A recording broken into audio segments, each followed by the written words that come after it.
Hello students, I hope you are doing great. आज के lecture में हम पढ़ने वाले हैं गुर्जर प्रतिहार राजवंश के बारे में। बहुत ज्यादा महत्वपूर्ण राजवंश है ये, ना सिर्फ मध्य प्रदेश के अपितु समस्त भारत के दृष्टिकोण से, क्योंकि जब हम बात करते हैं गुर्जर प्रतिहार डायनेस्टी के बारे में, तो ये वो राजवंश है जिसने भारत की सीमाओं को एक लंबे समय तक अरबी आक्रांताओं से सुरक्षित रखा है। और सिर्फ एक नहीं, दो नहीं, कई बार इन्होंने अरब्स को अलग अलग वॉर्स में, अलग अलग बैटल्स में डिफीट किया है।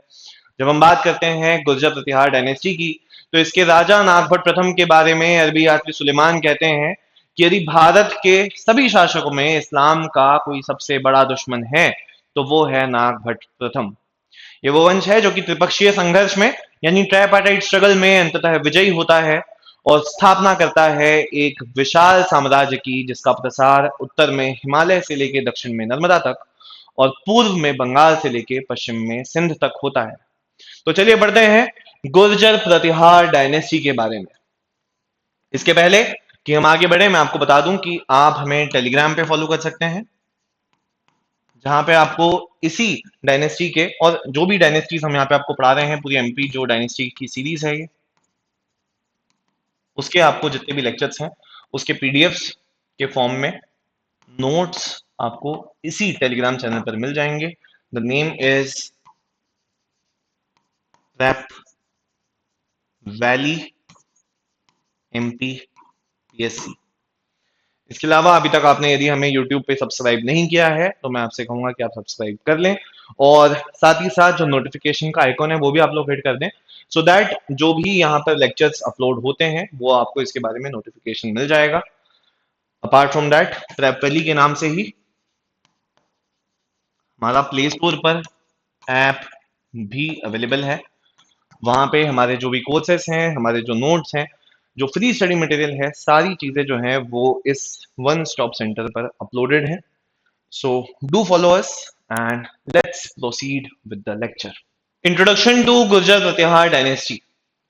तो देखिए, जब हम परिचय की बात करते हैं तो इसका जो कार्यकाल रहेगा वो रहेगा 6th to 11th century AD. ये पीरियड आपको याद रखना है। इस दौरान इन्होंने नॉर्थ इंडिया के रीजन में रूल किया है। This is the region which we are talking about. तो जैसे कि मैंने आपको बताया है, हिमालय से लेके नर्मदा तक और सिंध से लेके बंगाल तक, ये आपको एज इट इज याद रखना है। ये जब अपने पीक पे था इनका किंगडम, उस टाइम पे यहाँ पे जो बाउंड्रीज थी वो इस तरीके से कुछ हुआ करती थी। और they rose to power after the fall of Pushyabhuti dynasty. अब सब लोग जानते होंगे कि पुष्यभूति डायनेस्टी मतलब कि हर्षवर्धन की जो डायनेस्टी थी, है ना, वो यहाँ पर ऑलरेडी इस रीजन में इसके पहले रूल करती थी। कन्नौज उनका भी सेंटर ऑफ पावर हुआ करता था। और उसके डिक्लाइन के साथ ही आप देखेंगे कि जो नई डायनेस्टी आती है नॉर्थ इंडिया में वो है गुर्जर प्रतिहार डायनेस्टी। संस्थापक थे इसके Nagabhata one, the founder was Nagabhata one. Rule मैं ऑलरेडी आपको बता चुका हूं, Sindh to Bengal and Himalaya to Narmada. इस डायनेस्टी के द्वारा कहा जाता है कि ये भगवान लक्ष्मण, मतलब कि भगवान राम के अनुज जो थे लक्ष्मण, उनके डिसेंडेंट हैं, राइट। और इनके इंस्क्रिप्शन से बात हमें ये भी ज्ञात होती है कि लक्ष्मण जी जो हैं वो out of respect, out of love, यहाँ पर राम जी के द्वारपाल भी एक्ट करते थे। और द्वारपाल जो वर्ड है जो लक्ष्मण के लिए यूज किया है मैथोलॉजी में, उसी का ट्रांसलेशन यहाँ पर है प्रतिहार, राइट। तो इस तरीके से बता रहे हैं कि ये लक्ष्मण से डायरेक्ट डिसेंट जो है वो रखते हैं। जनित अंडर मेहर भोज, ये मेहर भोज के शासनकाल में अपने चरम पर पहुंचता है ये जो साम्राज्य था। और कन्नौज का जो रीजन था, ट्राइपार्टाइट स्ट्रगल की हम आगे भी बात करने वाले हैं, राइट। कन्नौज के रीजन में इन्होंने फाइनली अपना स्ट्रॉन्ग होल्ड बनाया और अपना कंट्रोल जो है वो जमा लिया। दे played a key role in the tripartite struggle against Pala and Rajput. Tripartite struggle के बारे में आई होप कि आप लोग ऑलरेडी यहाँ पर जानते होंगे, नहीं भी जानते हो तो कोई बात नहीं, मैं आपको बता देता हूँ। तो देखिए, ये जो रीजन है, यहाँ पर जो कन्नौज का रीजन है, मतलब यहाँ पे एकदम जो गंगा यमुना डोआब का जो रीजन है, उसको लेकर एक बहुत लंबे समय तक विवाद चला है। और ये तीन साम्राज्य के बीच में चला है, राइट। कौन कौन से? पाल,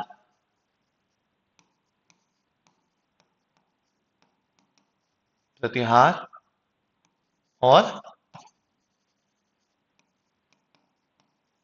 राजपूत। तो आफ्टर सेंचुरीज ऑफ कॉन्फ्लिक्ट, सदियों के कॉन्फ्लिक्ट के बाद आप देखेंगे कि अंततः यहाँ पर गुर्जर प्रतिहार डायनेस्टी जो है वो इसमें सक्सेसफुल होती है और वो इस पूरे रीजन पे अपना स्ट्रॉन्ग होल्ड जो है वो कमांड करती है, including the Ganga Yamuna doab and the Kannauj area. ठीक है, और ज्यादा इसके बारे में डिटेल में हम आगे देखेंगे अलग से, इसको लेकर भी मैंने स्लाइड जो है वो इंक्लूड करी है। तो बात करते हैं ओरिजिन के बारे में, उत्पत्ति के बारे में।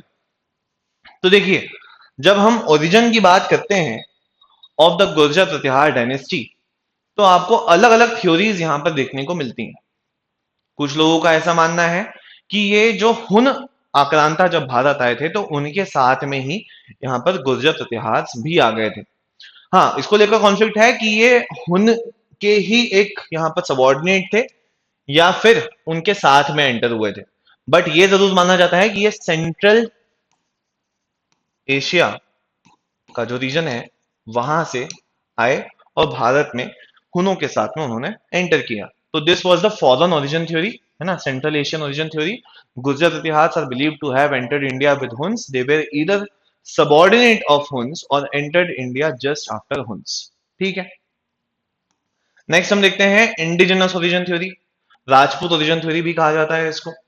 तो यहाँ पे आप देखेंगे कि इस थ्योरी के अनुसार ये जो गुर्जर प्रतिहार डायनेस्टी थी वो क्षत्रिय थी, राइट।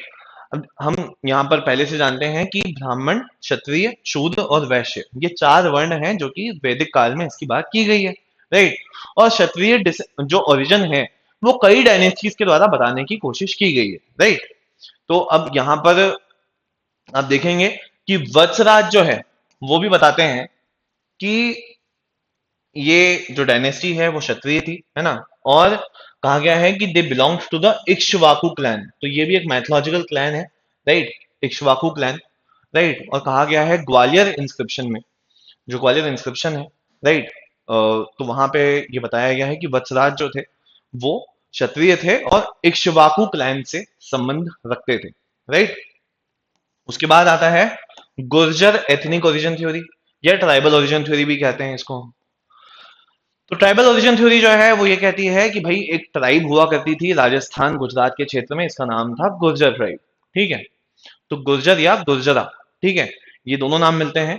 इस ट्राइब से इस डायनेस्टी का डायरेक्ट लिंक है और इसलिए इसे गुर्जर प्रतिहार डायनेस्टी कहा जाता है, right. Next you will see the geographical origin theory. Geographical origin theory जो है वो ये कहता है कि भाई गुर्जर या गुर्जरा के नाम से एक पहले से क्षेत्र हुआ करता था, और ये क्षेत्र कौन सा है, ये भाई राजस्थान गुजरात का क्षेत्र है ये, है ना। और इस क्षेत्र में क्योंकि ये डायनेस्टी जो थी वो राज करती थी, वो यहीं पे रहते थे, इसलिए उन्हें गुर्जर प्रतिहार डायनेस्टी कहा गया। इंटरेस्टिंग चीज जो है वो ये है कि गुर्जर प्रतिहार डायनेस्टी के इंस्क्रिप्शंस में उन्होंने खुद को हमेशा प्रतिहार नाम से ही संबोधित किया है, राइट। गुर्जर नाम से उन्होंने खुद को संबोधित नहीं किया है, लेकिन जो दूसरे किंगडम्स थे, जो दूसरे कंटेम्प्रेरी किंगडम्स हैं, वो उन्हें यहां पर गुर्जर के नाम से संबोधित करेंगे, राइट। तो क्या क्या थ्योरीज हमने देखी हैं कि सबसे पहली चीज फॉरेन ओरिजिन है, हुनों के साथ में आए थे। दूसरी चीज क्षत्रिय ओरिजिन भी है। तीसरी चीज जो है वो हमने देखा कि ट्राइबल ओरिजिन है, कि गुर्जर ट्राइब जो है, राइट। तो आज भी इस चीज को विवाद है, इस चीज को लेकर एक लंबा विवाद है कि ये गुर्जर थे या क्षत्रिय थे या ब्राह्मण थे, और वो विवाद चलता भी रहेगा, हमें उसमें जाना भी नहीं है ना, वो हमारे काम की चीज है भी नहीं, राइट। बट यस, जो थ्योरीज हैं उससे मालूम पड़ता है कि ये सारी पॉसिबिलिटीज हो सकती हैं, क्योंकि ये सारी जो थ्योरीज हैं ये सब कहीं ना कहीं ये सोर्सेस से ही आती हैं, राइट। जैसे कि फॉरेन जो ओरिजिन थ्योरी है वहां पे हम देखेंगे कि गुर्जर से मिलती हुई, इसी नाम से मिलती हुई एक ट्राइब है, सेंट्रल एशियन ट्राइब, राइट, उससे इसका नाम जो है वो मिलता हुआ है, राइट। जो हिस्टोरिकल सोर्सेस हैं उस समय के वो बताते हैं कि हाँ ऐसा हो सकता है कि हुन के साथ में ही एंटर किए हो। इंडिजिनस या राजपूत ओरिजिन जो थ्योरी है वो हम खुद ही देखेंगे कि जितने भी इंस्क्रिप्शंस हैं, बहुत सारे इंस्क्रिप्शंस जो अवेलेबल हैं गुर्जर प्रतिहार डायनेस्टी के, उसमें वो खुद क्लेम कर रहे हैं कि हम क्षत्रिय हैं, राइट, हम इक्ष्वाकु क्लैन से संबंध रखते हैं। बहुत जगह यहाँ पे उनको उन्होंने स्वयं को क्षत्रिय संबोधित किया है, राइट। तो ऐसे में उसे भी हम आउटराइटली डिनाई नहीं कर सकते इस फैक्ट को। नाउ गुर्जर ट्राइब का जो ओरिजिन है, कहा जाता है कि आज जो हम पूरा का पूरा समुदाय देखते हैं, जो गुर्जर समुदाय है, उससे डायरेक्टली लिंक रखता है ये। और उस टाइम में, उस समय पे ये गुर्जर ट्राइब हुआ करती थी, राइट, उसके कारण इसका नाम गुर्जर प्रतिहार पड़ा है। फिर उसके बाद एक और थ्योरी आती है, बहुत ज्यादा इंपॉर्टेंट थ्योरी है, गुर्जर रीजन वाली थ्योरी जो है, राइट। कहा गया है कि राजस्थान गुजरात के एरिया में यहाँ पर जो रीजन हुआ करता था, गुर्जर रीजन या गुर्जरा रीजन, उससे क्योंकि ये संबंध रखते हैं, इसलिए इन्हें गुर्जर प्रतिहार कहा जाता है। उसके अलावा माइथोलॉजिकल ओरिजिन है, इसके बारे में हम पहले से बात कर चुके हैं, that they claim descent from Lakshman, who was the protector और Pratihara of lord Rama, right. तो ये है सारी ओरिजिन की थ्योरीज। अब हम बात कर लेते हैं about the sources of information. तो भाई, जब हम सोर्सेज ऑफ इंफॉर्मेशन की बात करते हैं, तो मोस्ट इंपॉर्टेंट, अगर हम एमपीपीएससी के पॉइंट ऑफ व्यू से देखें, तो ये होगी ग्वालियर प्रशस्ति। ग्वालियर प्रशस्ति पे आपको अलग से एक 2 मार्कर भी देखने को मिल सकता है ना। मिहिर भोज ने लिखवाई थी, ग्वालियर के रीजन में सेंटर्ड है ना। बहुत सारी इंफॉर्मेशन जो है वो प्रोवाइड करती है, जैसे कि अभी हमने देखा कि जो इक्ष्वाकु क्लैन से ओरिजिन जो है वो भी यहाँ पर ग्वालियर प्रशस्ति में ही देखने को मिलता है। उसके अलावा जोधपुर इंस्क्रिप्शन है, राजौर का इंस्क्रिप्शन है, बड़ौदा इंस्क्रिप्शन है, घटियाला इंस्क्रिप्शन है, बहुत इंपॉर्टेंट है घटियाला इंस्क्रिप्शन भी, दौलतपुर का इंस्क्रिप्शन है, उना अभिलेख है अवंती वर्मन द्वितीय का, राइट, बादल इंस्क्रिप्शन है नारायण पाल का। तो ये सारे के सारे ये इंस्क्रिप्शन हैं जो हमें देखने को मिलते हैं। उसके अलावा कुछ लिटरेरी सोर्सेस हैं। लिटरेरी सोर्सेस में आप देखेंगे कि पृथ्वीराज रासो जो है वहां पर भी जानकारी मिलती है। जैसे कि एक और ओरिजिन जो थ्योरी है वो मैंने पहले बताना मिस कर दी, हालांकि क्योंकि वो इसलिए नहीं बताई मैंने क्योंकि उसे रिजेक्ट कर दिया गया, राइट। पर हम देखेंगे कि चौहान,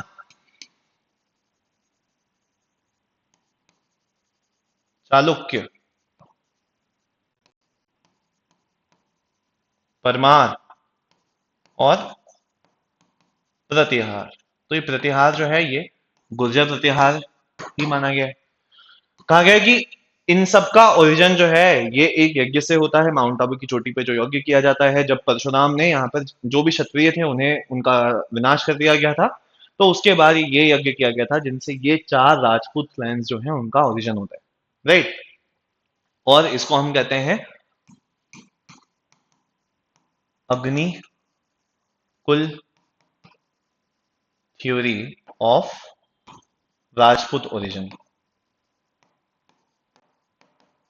और इसी थ्योरी के साथ में आप देखेंगे कि ये प्रतिहारों के ओरिजिन की भी थ्योरी हो सकती है, क्योंकि यहाँ पर बहुत क्लियरली लिखा हुआ है कि चौहान, चालुक्य, परमार और प्रतिहार, राइट।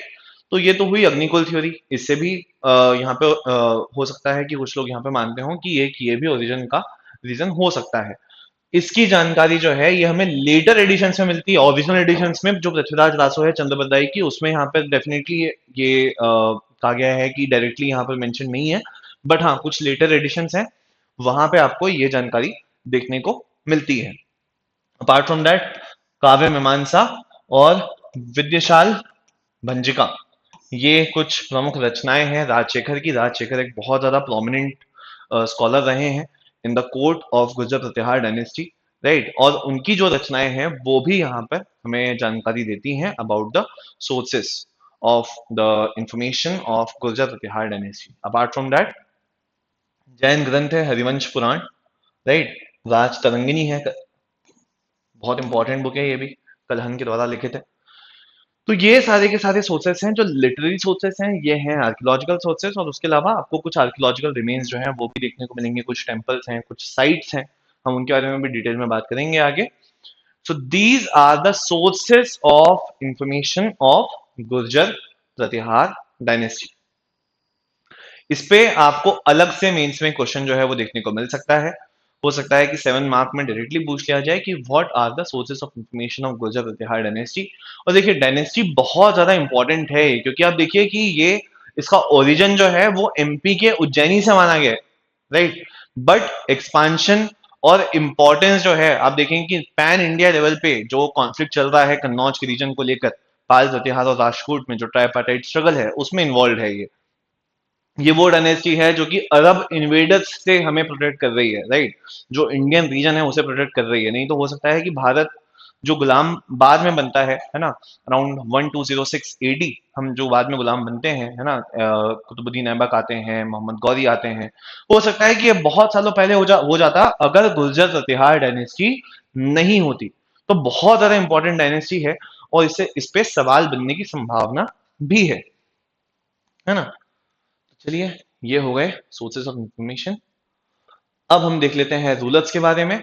तो एक एक करके जो इंपॉर्टेंट रूलर्स हैं उनके बारे में भी पढ़ेंगे हम, पर ये है list of rulers. Nagabhata one, Kakustha, Devraj, Vatsaraj, Nagabhata द्वितीय, भोज वन और मेहर भोज, महेंद्रपाल, माहीपाल, राजपाल और यशपाल। ये हैं इंपॉर्टेंट रूलर्स इस डायनेस्टी के, राइट। अब हम लोग यहाँ पर देख लेते हैं एक एक करके जो इंपॉर्टेंट रूलर्स हैं उनके ऊपर क्या क्वेश्चंस बन सकते हैं, हम वो भी देखेंगे। और जो भी इंपॉर्टेंट डिटेल्स हैं वो सब एक एक करके नाउ वी विल कवर। तो सबसे पहले पढ़ते हैं नागभट्ट वन के बारे में, नागभट्ट प्रथम के बारे में। टेन्योर जो है वो है इनका 730 to 760 AD, right. I am not sure कि ये एग्जैक्टली स्क्रीन में विजिबल है या नहीं, इसलिए मैंने अलग से भी लिख दिया है, राइट। तो 730 से 760 एडी तक यहाँ पर नागभट्ट जो है वो रूल करते हैं। फाउंडर माना जाता है इनको ही is regarded as the founder of Gurjara Pratihara dynasty. Okay. Empire जो है, एम्पायर हम देखें कि इनका जो रूल था वो गुजरात, मालवा और राजपुताना के कुछ पार्ट्स को इंक्लूड करता था। Likely the capital was at Avanti. Now this is a very very very very very important thing. Avanti मतलब कि उज्जैन का जो क्षेत्र है आज, है ना, उज्जैनी का जो रीजन है, उसे यहां पर माना गया है कि जो इनिशियल कैपिटल थी, और यही रीजन है कि हम इसे एमपी की डायनेस्टीज में पढ़ रहे हैं। क्यों पढ़ रहे हैं? क्योंकि माना जाता है कि इसका जो ओरिजिन है, इसका जो इनिशियल कैपिटल है, वो अवंती ही था, राइट। बाद में कैपिटल जो है वो यहाँ पर शिफ्ट होता है, राइट। कन्नौज फिर एक लंबे समय तक कैपिटल जो है वो भी सर्व करता है, राइट। तो Arab defeat, no again a very very important thing, कि माना जाता है कि भाई, ना माना क्या जाता है, ये तो मैटर ऑफ फैक्ट है कि नागभट्ट वन ने अरब कमांडर्स जुनैद और तमिन को 738 एडी में बुरी तरीके से शिकस्त दी, और जो इनका एम्बिशन था नॉर्थ इंडिया के रीजन को कैप्चर करने का, उसे डिफीट कर दिया। एंड वी विल सी कि सक्सेसिवली ये इन्वेजन ऐसा नहीं है कि यहाँ पे रुक जाते हैं, और ये छोटे मोटे अरब कमांडर्स नहीं है ना, ये वो हैं जिनसे कि भारत की जो छोटी छोटी रियासतें होती थी, और इनफैक्ट जो मीडियम या बड़े स्तर की रियासतें भी होती थी, वो भी थर थर कांपती थी, राइट। वो सिंगल हैंडेडली वहां के किंगडम्स को डिफीट करते हुए आ रहे थे, लेकिन जैसे ही ये नागभट्ट वन की सीमाओं तक पहुंचते हैं, वैसे ही उन्हें मालूम पड़ता है कि भाई ये कोई आम व्यक्ति नहीं है, ये कोई आम साम्राज्य नहीं है, ये कोई आम शासन नहीं है, और उन्हें बुरी तरीके से यहाँ पर शिकस्त जो है वो दी जाती है बाय द गुर्जर इतिहास। कॉन्फ्लिक्ट विद राष्ट्रकूट, एक और चीज मैं आपको बताऊं कि ये भी कुछ सोर्सेस के अकॉर्डिंग, बहुत ही कम सोर्सेस हैं इस चीज को लेकर, बट कुछ हिस्टोरियंस के अकॉर्डिंग यहाँ पर माना जाता है कि गुर्जर प्रतिहार डायनेस्टी जो है वो इनिशियली राष्ट्रकूट की फ्यूडेटरी, एज अ फ्यूडेटरी उन्हें सर्व करते थे। ये राष्ट्रकूटों के सामंत थे, राइट। इनफैक्ट राष्ट्रकूटों ने तो एक आदि इंस्क्रिप्शंस में गुर्जर प्रतिहार को अपना द्वारपाल बता दिया है। उन्होंने कहा है कि हमने उज्जैन में एक बहुत महान यज्ञ करवाया, और वहां पे द्वारपाल जो थे वो थे ये गुर्जर प्रतिहार, राइट। तो ऐसा माना गया है कि गुर्जर प्रतिहार जो है they initially used to serve in the court of Rashtrakuta, right. और अब सक्सेस स्टोरी जो है वो यहाँ से इंस्पायर भी हो सकते हैं कि फिर आगे चल के यही राष्ट्रकूटों को हराते हैं, और जो यहाँ पे ट्राइपार्टाइट स्ट्रगल है वहां पे विजयी होते हैं। तो नागभट्ट वन ने राष्ट्रकूट किंग दंती दुर्ग को यहाँ पर उनसे फाइट करी, और टेम्पररीली मतलब कि अर्ध तौर पर ये, आंशिक तौर पर कह सकते हैं कि हार गए थे, क्योंकि उसके बाद इन्होंने रिपल्स भी किया है आगे, राइट। गुर्जर इतिहास ने फिर से अपनी जो लॉस्ट थी टेरिटरीज उन्हें कॉन्कर किया है, बट यस टेम्पररी पीरियड के लिए हम कह सकते हैं कि राजपूत राजा दंती दुर्ग से लड़े, और अस्थाई हार यहाँ पर उन्हें फेस करनी पड़ी। सक्सेशन की हम बात करें तो इन्होंने एक स्ट्रॉन्ग एम्पायर जो है वो छोड़ा, which was from the region of Gujarat to Gwalior, और फिर उसके बाद इनके जो नेफ्यूज थे, ओके, काकोका है ना, या काकुस्थ है ना, या और देवराज है ना। काकोका क्यों है वो भी मैं बताऊंगा, है ना। काकुस्था है उनका असली नाम, पर काकोका भी कहा जाता है, और देवराज ये उनके नेफ्यूज थे जिन्होंने इन्हें सक्सीड किया। अब बात करते हैं काकुस्थ के बारे में। जो टाइम पीरियड है वो है 760 से 780 AD. He was the elder son of named brother of Nagabhata. और यहाँ पे मतलब ये बताया जा रहा है कि इनके अज्ञात भाई थे कोई, उनके बड़े पुत्र थे काकुस्थ। तो बेसिकली ये भतीजे थे, राइट। और निकनेम हमें देखने को मिलता है कि इनका नाम जो है वो काकुका भी बताया गया है। काकुका मतलब कि वो जो हमेशा हंसना पसंद करता है। इनके बारे में भी जानकारी जो है वो हमें ग्वालियर प्रशस्ति से मिलती है। मेहर भोज की जो ग्वालियर प्रशस्ति है उसकी जानकारी हमें यहाँ से प्राप्त होती है। सक्सेशन में हम देखेंगे कि he was succeeded by his younger brother Devraj. और इनकी खुद की कोई संतान नहीं थी, तो इनके जो यंगर ब्रदर थे देवराज, वो इन्हें सक्सीड करते हैं। हालांकि रीजन अगर हम देखें तो इनके रीजन में कुछ खास डेवलपमेंट जो है वो हमें देखने को नहीं मिलते हैं। ये कहीं ना कहीं वीक रूलर ही माने जाते हैं। काकुस्थ भी और देवराज भी, दोनों ही they are regarded as weak rulers, right. But उसके बाद आप देखेंगे कि फिर से यहाँ पर रिवाइवल होता है इस डायनेस्टी का। देवराज अगेन हम देख रहे हैं कि यंगर सन है ना, of the name brother of Nagabhata one. इनका भी यहाँ पे वर्णन जो है वो ग्वालियर प्रशस्ति में मिलता है, ठीक है। फिर उसके बाद इनका नाम जो है वो देव शक्ति भी मिलता है 12 के अभिलेख में, राइट। डिवोशन में ये विष्णु के डिवोटी थे। और इनकी जो पत्नी थी उनका नाम था भूमिका देवी। बट ये सब चीजें जो हैं ये याद करने की नहीं है, ये आपके लिए ना प्रीलिम्स के पॉइंट ऑफ व्यू से इंपॉर्टेंट है ना मेंस के पॉइंट ऑफ इंपॉर्टेंस है, तो मैं इसको काट ही देता हूँ। सक्सेशन वाइज हम देखेंगे कि इन्हें यहाँ पर सक्सीड करते हैं वत्सराज। अब वत्सराज जो है वो अगेन बहुत ज्यादा इंपॉर्टेंट किंग है इस डायनेस्टी के। क्योंकि वत्सराज में हम देखेंगे कि भाई अभी तक यहाँ पर जो सेंटर ऑफ पावर है, जो यहाँ पर मेन सेंटर है of the Gurjara Pratihara dynasty, वो अभी तक अवंती है, राइट। और अवंती में सेंटर होना, इसका मतलब यह है कि अभी नॉर्थ इंडियन एक्सपांशन जो है, जो बड़े लेवल पे नॉर्थ इंडियन एक्सपांशन हुआ है, वो अभी तक नहीं हुआ है, राइट। वो स्टार्ट होगा by the period of Vatsaraja, और इसीलिए वत्सराज का कॉन्फ्लिक्ट होगा बहुत सारे पावर्स के साथ में। और यहीं से आप कह सकते हैं कि जो रियल कॉन्फ्लिक्ट था between the Pala, Pratihara and Rashtrakuta, जो तीन पावर्स जो हैं जो आपस में टकराई, वो यहीं से शुरू होता है। क्योंकि वत्सराज कोई आम राजा नहीं थे, इनका बहुत ज्यादा इंपॉर्टेंट कंट्रीब्यूशन जो है वो माना गया है। He succeeded Devraj and ruled as key figure in the Gujar Pratihar dynasty. Conquered the territories up to Kannauj, तो मतलब कि कन्नौज तक का यहाँ पे शासन जो है वो इन्होंने आई मीन यहाँ इतनी जो टेरिटरी है उसे कैप्चर कर लिया। कन्नौज तक के क्षेत्रों पर विजय प्राप्त की उन्होंने। वत्सराज ने रणहस्ती का टाइटल लिया after his Kannauj campaign. Kannauj campaign के बाद इन्होंने रणहस्ती का टाइटल लिया, और इसी नाम से इन्होंने अपने सिक्के भी यहाँ पर छपवाए हैं। सिक्कों में भी श्री रणहस्ती जो है वो यहाँ पर आपको देखने को मिलता है, राइट। उसके बाद आप देखेंगे कि कॉन्फ्लिक्ट्स थे किसके साथ में, बंगाल से धर्मपाल थे, मतलब कि पाल डायनेस्टी के धर्मपाल के साथ में, राष्ट्रकूट डायनेस्टी के राजा ध्रुव के साथ में। ये चीजें आपको याद रखनी है। देखिए, इसको आपको आंसर में एज इट इज लिखना पड़ेगा। अगर आप ये भी डिटेल्स जो है वो याद नहीं कर रहे हैं और फिर आप एक्सपेक्ट कर रहे हैं that you will get very good numbers, तो फिर तो आप यहाँ पर एक मिथ में जी रहे हैं जिसके बाहर आपको निकल जाना चाहिए जल्द से जल्द, right. Initially defeated Dharmapala but later lost Kannauj to Dhruva, ठीक है। तो यहाँ पे आप देखेंगे कि अपने शुरुआती काल में ये धर्मपाल को हरा देते हैं, कन्नौज को कैप्चर कर लेते हैं। कन्नौज कैंपेन के बाद ही इनके द्वारा रणहस्ती का टाइटल लिया जाता है। लेकिन इसके बाद आप देखेंगे कि फिर ये हार जाते हैं, और कन्नौज जो है वो किसके पास में चले आता है, राष्ट्रकूट रूलर ध्रुव के पास में, राइट। और आप देखेंगे कि क्योंकि ये वो व्यक्ति हैं जो कि बहुत ज्यादा यहाँ पर कमांड जो है वो रखते हैं in the north Indian reason, और इसी कारण से इन्होंने एक टाइटल लिया जिसका नाम था सम्राट, ठीक है। ये भी यहाँ पर लिखा हुआ है कि सम्राट की उपाधि धारण करने वाला पहला या प्रथम प्रतिहार शासक था, राइट। तो वत्सराज के बारे में इतनी चीजें जो है वो बहुत जरूरी हैं। अब हम देखते हैं एक और बहुत ज्यादा इंपॉर्टेंट रूलर को, राइट। बहुत इंपॉर्टेंट रूलर है ये भी, नागभट्ट टू, ओके।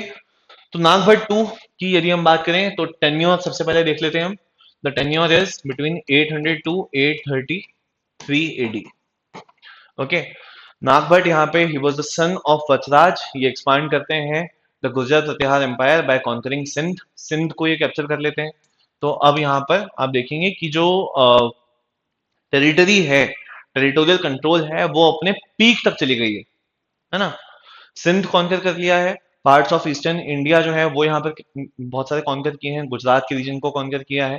उसके अलावा अगेन ये भी धर्मपाल को हराएंगे, राइट। अरब्स को यहाँ पर इनके द्वारा हराया गया है। आंध्र के जो यहाँ पे किंग्स हैं, विदर्भ का जो रीजन है ना, और कलिंग का जो रीजन है, इन सब के ऊपर इन्होंने विजय प्राप्त करी। और मिलिट्री विक्ट्रीज में इनका बहुत ज्यादा योगदान जो है वो माना जाता है जब हम गुर्जर प्रतिहार वंश की बात करते हैं। बट गोविंद थ्री से यहाँ पर ये शिकस्त प्राप्त करते हैं। He was defeated by Rajput ruler Govind three.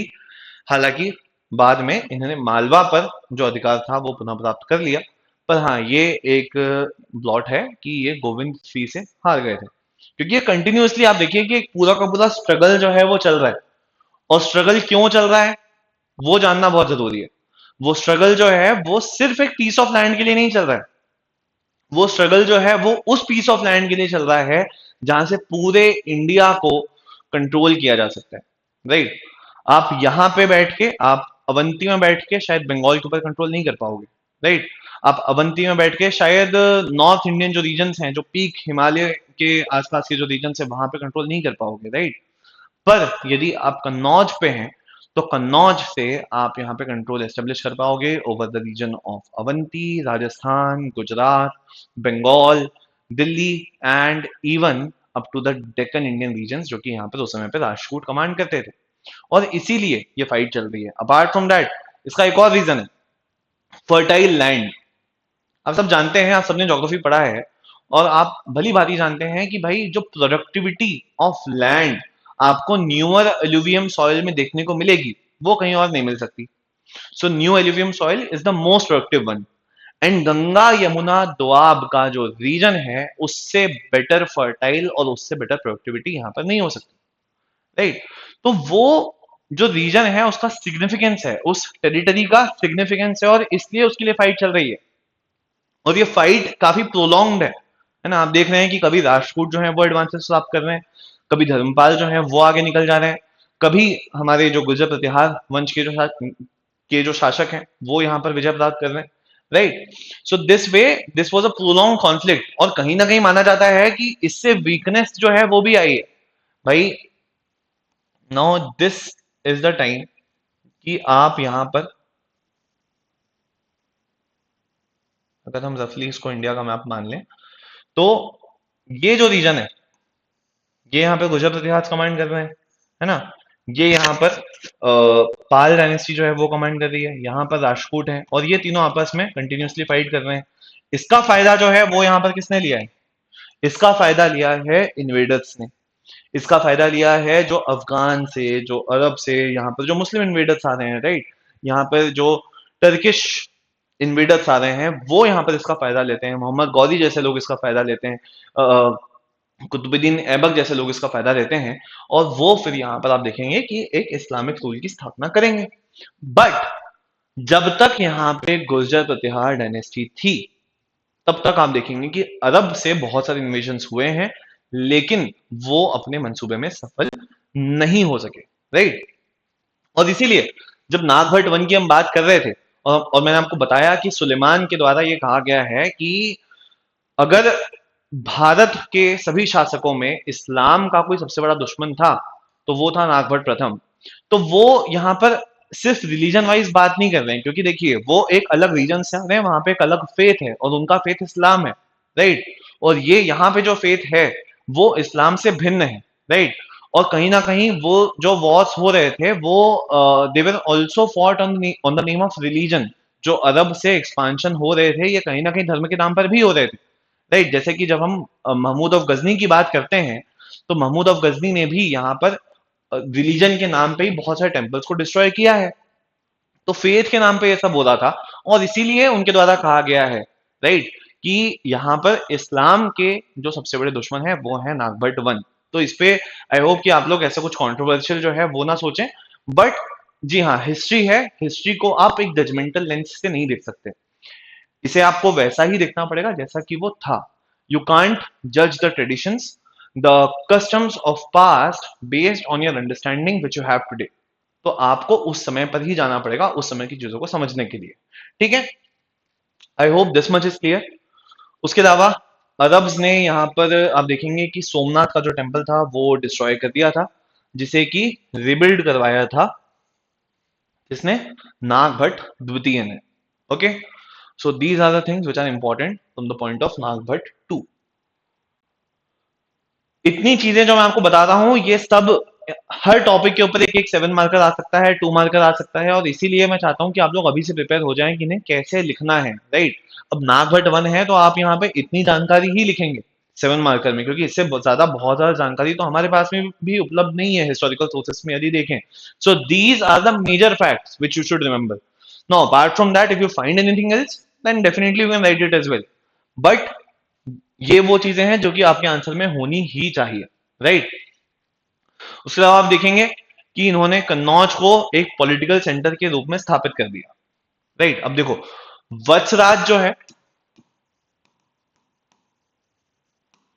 Vatsaraj Kannauj का जो रीजन है वहां तक चले जाते हैं। राइट, वो कई बार यहाँ पे पाल के जो रूलर्स हैं उन्हें हराएंगे। राइट, और फिर उसके बाद वहां पे कुछ समय तक कंट्रोल रखेंगे, बट फिर उसके बाद फिर से अटैक्स होंगे, उन्हें वो कंट्रोल छोड़ना पड़ेगा। But if you see for a longer period, अगर यहाँ पर पहली बार जो कन्नौज है उसे पॉलिटिकल सेंटर के रूप में रखा गया है, तो वो नागभट्ट 2 के टाइम पे आपको देखने को मिलेगा, which is a very big thing. तो माना जाता है कि कन्नौज जो है वो एक रियल कैपिटल के रूप में नागभट्ट 2 के टाइम पे ही आपको देखने को मिलेगा। नागभट्ट 2 को सक्सीड किया गया रामभद्र के द्वारा, और उनके बाद आपको देखने को मिलेंगे मिहिर भोज, एक और बहुत बहुत बहुत बड़ा नाम। राइट, मेहर भोज के बारे में भी हम बात करेंगे आगे। इसके पहले मैं आपको बता दूं कि जो टेरिटोरियल कंट्रोल था नागभट्ट 2 का वो था in the region of Malwa, Rajputana, Gujarat, यहाँ पर परमानेंट ही था। और उसके अलावा आपको देखने को मिलेगा कि he also went up to the region of Kannauj, और एक लंबे टाइम तक उन्होंने वहां पर भी एक राजनीतिक केंद्र जो है वो बना के रखा। But because of the Rashtrakuta वो कंट्रोल जो है वो कुछ टाइम में छूट जाता है, क्योंकि गोविंद थी से ये हार जाते हैं। Okay, so now let's talk about Mihir Bhoj. Mihir Bhoj भी एक बहुत ज्यादा महत्वपूर्ण शासक हैं इस वंश के। जब हम मेहर भोज की बात करते हैं तो इनका जो टेन्योर है वो रहता है 836 से 885 एडी तक। इन्होंने भी बहुत सारा एक्सपांशन किया है इनके कंटेम्प्रेरी रूलर्स जो और इनके जो प्रीवियस रूलर्स थे उनकी तरह। राइट, मेहर भोज एक बहुत इंपॉर्टेंट रूलर है। इनकी जो मुख्य जानकारी है वो हमें प्राप्त होती है ग्वालियर प्रशस्ति से। एमपीपीएससी स्पेसिफिक के क्वेश्चन आता है कि ग्वालियर प्रशस्ति जो है वो मतलब लिखवाया तो मेहर भोज ने था, पर उसके ऑथर कौन थे? तो बलादित्य नाम जो है वो आपको याद रखना है। मैं आपको पहले ही बता दूं, ये यहाँ पे हो सकता है स्लाइड में मेंशन नहीं हो, पर ये आपको याद रखना है। Baladitya was the author of Gwalior prashasti. उसके अलावा मेहर भोज ने एक टेम्पल का निर्माण भी करवाया था। ये भी आपको बहुत जगह क्वेश्चन के रूप में देखने को मिला होगा, जैसे कि नाम है उसका तेलिका मंदिर। अब तेलिका मंदिर और तेलिका मंदिर दोनों स्पेलिंग जो है वो आपको देखने को मिलेंगी, तेलिका मंदिर, या एक वर्ड में आएगा तेलिका मंदिर। दोनों ही मान्य है ना। जो माना जाता है कि जो एंशियंट नाम है वो तेलिका है ना, ये वाला जो नाम है ये पुराना और प्राचीन है। तो इस मंदिर की क्या खासियत है? इस मंदिर की खासियत यह है कि कहा जाता है कि यह उत्तर भारत का, समस्त उत्तर भारत का एकमात्र मंदिर है जो कि द्राविड़ शैली में बना हुआ है। राइट, तो इस तरीके से बहुत ज्यादा इंपॉर्टेंट हो जाता है। डायरेक्टली पूछ लिया जाता है कि which is the only temple of north India built in Dravidian style. तो वहां पे आपको तेलिका टेम्पल जो है वो ढूंढ के मार्क करना होगा। और उसका निर्माण किसने करवाया था? निर्माण करवाया था मेहर भोज ने। अब देखिए, ऑन पर्पस द्राविड स्टाइल में बनाया था या द्राविड स्टाइल से कोइंसिडेंटली कुछ फीचर्स जो हैं वो मिलते हैं, इस पर तो आज भी लोगों के अलग अलग मत हैं, और उसमें हमें जाने की आवश्यकता भी नहीं है। ओके, एक और चीज मैं आपको बता दूं कि भाई यहाँ पे हम जो डायनेस्टी के मेन रूलर्स पढ़ रहे हैं, ये मेन ब्रांच है, ये कन्नौज या अवंतिका ब्रांच है जिसकी हम बात कर रहे हैं। उसके अलावा और भी ब्रांचेस जो हैं वो आपको देखने को मिलेंगी, जैसे कि भरूच ब्रांच है, राजोगढ़ ब्रांच है ना। कौन कौन सी ब्रांचेस है मैं लिख ही देता हूँ। भरूच या बड़ोच।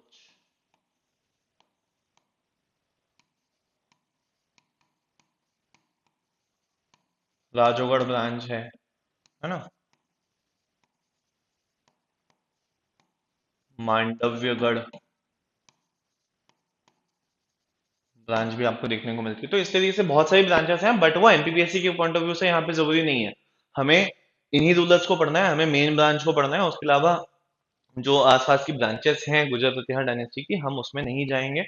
वो व्यर्थ का समय जो है वो हम जाया करेंगे अगर हम जाते हैं तो, राइट। तो एग्जामिनेशन पॉइंट ऑफ व्यू से जितना जरूरी है हम उतना ही यहाँ पे कवर कर रहे हैं, राइट। तो देख लेते हैं एक बार भोज वन के बारे में। Bhoj one is also known as Mihir Bhoj. 46 साल तक ये रूल करते हैं। कब से कब तक? 836 से 885 एडी तक। उसके अलावा आप देखेंगे कि इनकी कुछ टाइटल्स हैं। टाइटल्स है आदिवादा, प्रभास और मिहिर, है ना। आदिवादा, प्रभास और मिहिर। ये विष्णु के बहुत बड़े डिबोटी थे, वैष्णविज्म को फॉलो करते थे, राइट। और कन्नौज को इन्होंने, कन्नौज महोदया को इन्होंने भी अपने जो इनके जो प्रीवियस रूलर्स थे उनकी तरह इन्होंने भी कैपिटल बनाया और एक लंबे समय तक वहां पर स्ट्रॉन्ग होल्ड मेंटेन करने की कोशिश की। और भी चीजें हैं मिहिर से रिलेटेड, देख लेते हैं। मिलिट्री पावर में इन्होंने किस किस को हराया है ये देख लेते हैं भाई।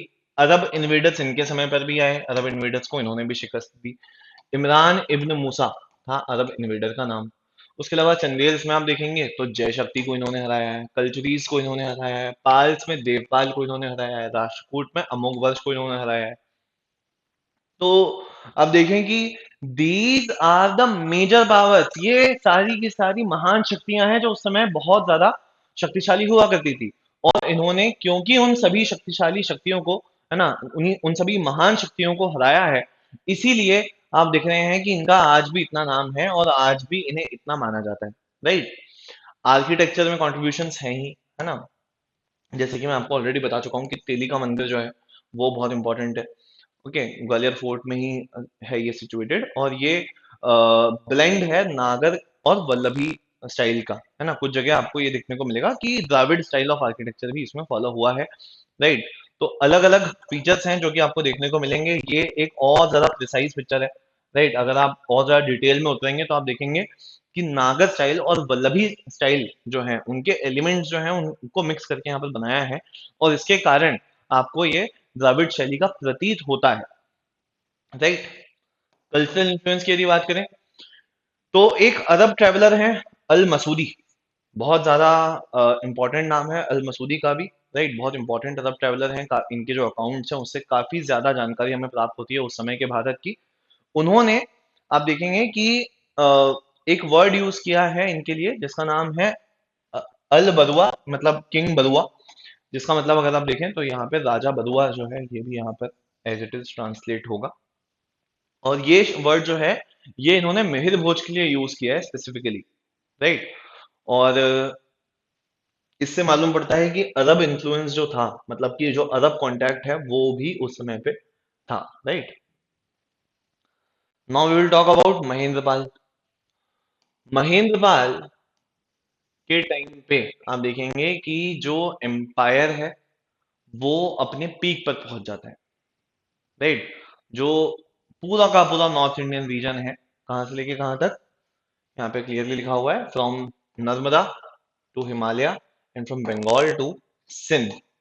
ये पूरा का पूरा जो रीजन है नॉर्थ इंडिया का, this region we will see that it is captured in the period of Mahendrapal.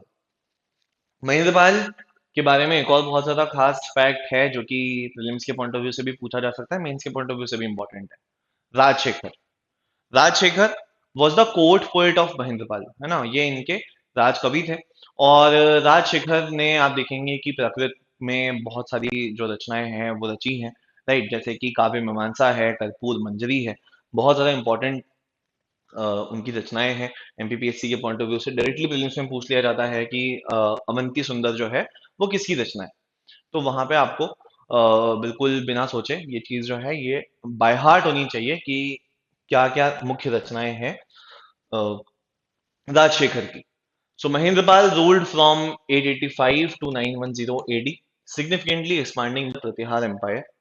Empire extended, ये हम ऑलरेडी बात कर चुके हैं। टाइटल जो है ये इन्होंने लिए थे जैसे कि महाराजाधिराज ऑफ आर्यव्रत, है ना। तो आर्यव्रत के महाराजाधिराज, ये टाइटल है, और ये छोटा मोटा टाइटल नहीं है, बहुत बड़ी बात है ये। महाराजाधिराज मतलब द सुप्रीम लॉर्ड, है ना, कि भाई इनके ऊपर और कोई राजा नहीं है और कोई शासक नहीं है, ये सुप्रीम है, राइट। और समस्त आर्यव्रत के, तो ये घोषणा अपने आप में आप देखेंगे कि बहुत ज्यादा महत्वपूर्ण है। ये बता रही है कि इनका आधिपत्य जो है वो समस्त आर्यवर्त के ऊपर, मतलब कि समस्त नॉर्थ इंडिया का जो रीजन है उसके ऊपर है। लिटरेरी पेट्रनेज की हम ऑलरेडी यहाँ पे बात कर चुके हैं, मैंने आपको बता दिया है कि संस्कृत पोएट जो है राजशेखर, संस्कृत प्राकृत दोनों में ही इनकी रचनाएं हैं, राइट। महाराष्ट्रियन प्राकृत में भी इनकी कुछ रचनाएं जो है वो आपको देखने को मिलेंगी। संस्कृत में भी बहुत सारी मुख्य रचनाएं हैं जो आपको देखने को मिलेंगी। तो राजशेखर इनके ही कोर्ट पोएट थे। राजशेखर ने बहुत सारे इंपॉर्टेंट बुक्स लिखी हैं जैसे कि कर्पूर मंजरी, काव्य मीमांसा, अवंती सुंदर, है ना, बाल भारत, विद्याशाली भंजिका, विद्याशाला भंजिका, और Prapancha Pandava, right. So these are the important books of Rajshekhar जो कि आपको याद करनी है, राइट। उसके अलावा ही successfully maintained and expanded the vast empire while preserving its integrity. Titles जो हैं ये इन्होंने दो बहुत ज्यादा इंपॉर्टेंट टाइटल्स जो हैं वो लिए थे। पहला जो है वो है महेंद्र आयुध, ठीक है, महेंद्र आयुध। और उसके अलावा दूसरा जो टाइटल है वो है निर्भय नरेंद्र का। तो बहुत इंपॉर्टेंट है ये दोनों टाइटल्स भी, और ये इंफॉर्मेशन जो है वो आपको याद रखनी है। देखिए इस तरीके से बहुत सारे फैक्ट्स आपको मिल रहे हैं और बहुत ज्यादा मेहनत लगती है इन स्लाइड्स को बनाने में, तो हम नहीं चाहते कि आप वो मेहनत दोबारा करें। Simply write this down in your copy or get the printout of the PDF which has been made available to you by Preply on the Telegram channel. तो प्रेपली ने ऑलरेडी टेलीग्राम चैनल पे आपके लिए कंपाइल्ड फॉर्मेट में, notes के format में ये PDF जो है वो रिलीज कर दिया है। तो आप जाएं उसे डाउनलोड करें और आप वहीं से उसे याद कर लें। अगर आपको लगता है कि हाँ आपको खुद के पर्सनल नोट जो हैं, क्योंकि ऑब्वियसली इस बात का तो कोई तोड़ नहीं है कि पर्सनल नोट्स से बेटर कुछ नहीं होता, राइट। तो पर्सनल नोट्स आप अभी हाथों हाथ इस चीज के बना सकते हैं, राइट, इन स्लाइड्स से बना सकते हैं, जो पीडीएफ है उससे भी बना सकते हैं, वही चीज है। तो पर्सनल नोट्स आप एज इट इज बना लें बिना दिमाग लगाए, और ये जो फैक्ट्स हैं जो इतने वेल रिसर्च वे में आपको प्रेजेंट किए जा रहे हैं, सो इट इज बेटर कि आप उसको एज इट इज उतार के याद कर लें, और ताकि जब आप आंसर लिखें तो ये फैक्ट्स एज इट इज आ जाने चाहिए, और फिर वहां पे फॉर्डर पॉइंट्स जो है वो कम से कम आने चाहिए, right.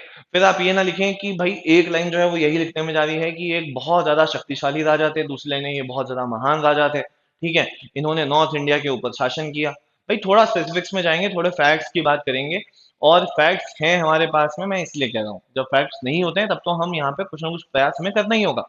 But at this stage, especially about the Gurjar Pratihar dynasty, we have a lot of information, and if we have a lot of information, we should use it, है ना। तो हमें वो यूज करनी है, और इससे आराम से 7 मार्कर आए या 11 मार्कर भी आ जाए तब भी आंसर जो है वो बड़ी आसानी से लिखा जा सकता है, ठीक है। तो चलिए आगे बात करते हैं माहीपाल की।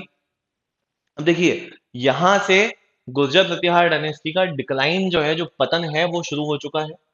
माहीपाल का जो टेन्योर है वो है यहाँ पे 913 से 944 एडी का, राइट। और यहाँ पे हम देखते हैं कि ये मार्क करता है the decline of Pratihara empire, right. Defeat जो है वो आपको देखने को मिलेंगी, जैसे कि इंद्र तृतीय से जो राष्ट्रकूट रूलर थे उनसे ये हार जाते हैं। कन्नौज जो है वो एक तरीके से तबाह कर दिया जाता है इंद्र तृतीय के द्वारा, बहुत ज्यादा ग्रूसम अटैक था ये। उसके अलावा टेरिटोरियल रिकवरी की जरूर यहाँ पे ये कोशिश करते हैं, लेकिन उसके बाद भी इन्हें बार बार राष्ट्रकूटों का सामना जो है वो करना पड़ता है, और उसमें ये पराजित भी होते हैं।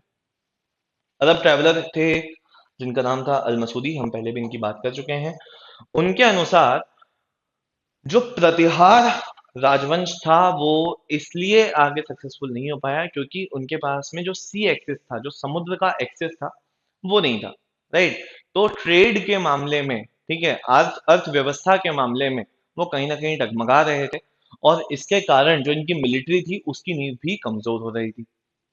So according to Arab traveler Al-Masudi, the Pratihar kingdom had no access to the sea allowing the Rashtrakutas to gain dominance over Gujarat. इससे क्या हो रहा था कि राष्ट्रकूट जो थे वो गुजरात के रीजन में अपना संप्रभुत्व बनाने की कोशिश कर रहे थे। फिर उसके बाद ये दो लास्ट रूलर्स आएंगे, एक है राज्यपाल। राज्यपाल के भी कार्यकाल में कुछ खास चीज आपको देखने को नहीं मिलेगी। एक चीज जो प्रथम देखने को मिलती है वो अगेन ये है कि कृष्ण तृतीय से हार जाते हैं, और फिर उसके बाद महमूद ऑफ गजनी, ठीक है, महमूद गजनवी जो है, उन्होंने इनके समय पे कन्नौज पर अटैक किया और राज्यपाल को युद्ध छोड़ के भागना पड़ा एक तरीके से। और इसे आप देख सकते हैं कि जो पुराने जो राजा थे, जिनकी कीर्ति जो थी, उनका यश वैभव जो था वो एक अलग लेवल पे था, ये उसे बिल्कुल भी मैच नहीं कर पा रहे हैं, राइट। ये कहीं ना कहीं इनकम्पिटेंट रूलर्स हैं, और इसी कारण से आप देखेंगे कि डिक्लाइन भी होता है, राइट। डेथ में आप देख रहे हैं कि चंदेल, जिन्हें एक समय पे फ्यूडेटरी बना लिया था प्रतिहार वंश ने, उसके विद्याधर चंदेल ने, विद्याधर चंदेल अगेन एक बहुत इंपॉर्टेंट रूलर हुए हैं हालांकि, तो विद्याधर चंदेल ने इन्हें अल्टीमेटली हराया और उनकी मृत्यु जो है वो इसी दौरान हो गई। यशपाल की हम बात कर लेते हैं, ये लास्ट रूलर थे गुर्जर प्रतिहार डायनेस्टी के, और 1090 एडी में कन्नौज जो है वो इनसे छीन लिया जाता है गंधवाला डायनेस्टी के द्वारा, ठीक है। So these were the rulers of this dynasty. अब इसमें अगेन मैं बता चुका हूं कि देखिए इन पे क्वेश्चन जो है वो आने की संभावना बहुत कम है, पर यदि हम बात करें नागभट्ट की, यदि हम बात करें मेहर भोज की, तो ये बहुत ज्यादा इंपॉर्टेंट रूलर्स हैं, और उन पे आपको 7 मार्कर्स और 11 मार्कर्स के लिए रेडी भी रहना चाहिए, ठीक है। Okay, let's move forward. और अब हम बात करते हैं ट्राईपार्टाइट स्ट्रगल के बारे में। तो ट्राईपार्टाइट स्ट्रगल या त्रिपक्षीय संघर्ष के बारे में मैं ऑलरेडी आपको बता चुका हूं कि ये जो फाइट थी, it was the fight for dominance over the region of Kannauj. ये कन्नौज के क्षेत्र में, मैं आपको इमेज की मदद से बताता हूं तो बहुत ज्यादा बेहतर रहेगा। ये देखिए, कन्नौज के रीजन में आधिपत्य के लिए ये पूरी की पूरी लड़ाई है। इधर आप देख रहे हैं ये है गुर्जर प्रतिहार डायनेस्टी, यहाँ पर पाल एम्पायर है, यहाँ पर है राष्ट्रकूट एम्पायर, राइट। और तीनों के ट्राई जंक्शन पर आपको देखने को मिलेगा कन्नौज का रीजन है, और इसी रीजन को लेकर ये लड़ाई जो है वो आपको देखने को मिलेगी, राइट। इसमें जो मेजर इवेंट्स हैं वो अगर हम देखें, क्योंकि देखिए वैसे तो ये लड़ाई जो थी इन तीनों किंगडम्स के बीच में वो बहुत ज्यादा लंबी थी, पर अगर हम एक्चुअल पीक की बात करें, so it was between 785 to 816 AD, 785 से 816 एडी के बीच में आपको ये ट्राइपार्टाइट स्ट्रगल, ये त्रिपक्षीय संघर्ष जो है वो देखने को मिलेगा। इस त्रिपक्षीय संघर्ष में 3 पार्टीज थी, हम ऑलरेडी इनकी बात कर चुके हैं। उसके अलावा अगर हम इवेंट्स की बात करें, जो मुख्य यहाँ पर इवेंट्स रहे हैं, तो देखिए 785 से 790 के बीच में वत्सराज का यहाँ पर मेन डोमिनेंस रहेगा। वत्सराज यहाँ पर इनिशियली धर्मपाल को हराते हैं, और कन्नौज का जो रीजन है वो उनसे कैप्चर कर लेते हैं, और ये इनके पास में कब तक रहेगा, 790 तक रहेगा।